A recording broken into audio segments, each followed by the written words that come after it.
বানাতে যায়, সবাই সবার নেতৃত্ব ঠিক রাখতে যায়, তাহলে আমি রাসূলুল্লাহর গোলাম।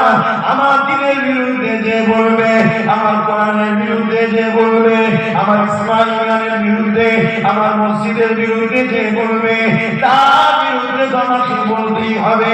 এটা তো আল্লাহ পাকের পরীক্ষা। দেখি আব্বাস দাদি হুকুমাতের বিরুদ্ধে বলে কিনা।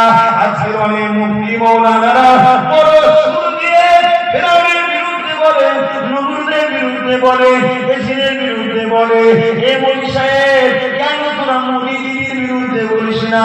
তারা বলছে জীবিত রয়েছে, কামড়ে নেবে, ওগুলো মরে গেছে তাই বলি। তাই আল্লাহর খুশির জন্য বলে না পেটের জন্য বলে? কেন দিব?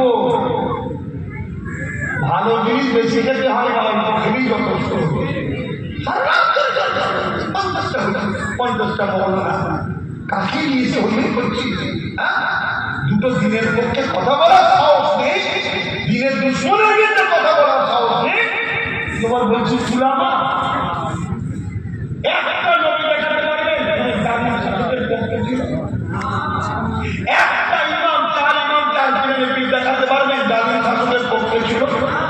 আমাদের সুলতান হিন্দ বাদশাহ, তিনি জালিম শাসকের পক্ষে ছিলেন? আমাদের মুর্শিদ কেবলা মুজাদ্দিদুজ্জামান ব্রিটিশের পক্ষে ছিল?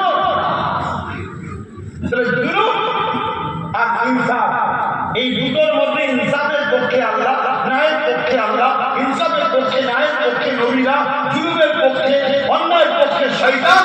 শয়তানের চালা যত নেতা জালিম আছে, এরা তো শয়তানের অনুসারী।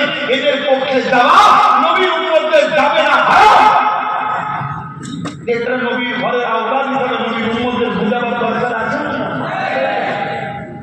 তুই যদি মনে করিস আমি শয়তানের চালা হয়ে গেছি, তোকে আমার কথা নিতে হবে না। কিন্তু আমার দুটো ভাইকে তো বলছি করেছে, শুনে জান্নাতি রাস্তায় আছে। দুটো জিনিস, একটা হক করলাম আর একটা হক করলাম। নামাজ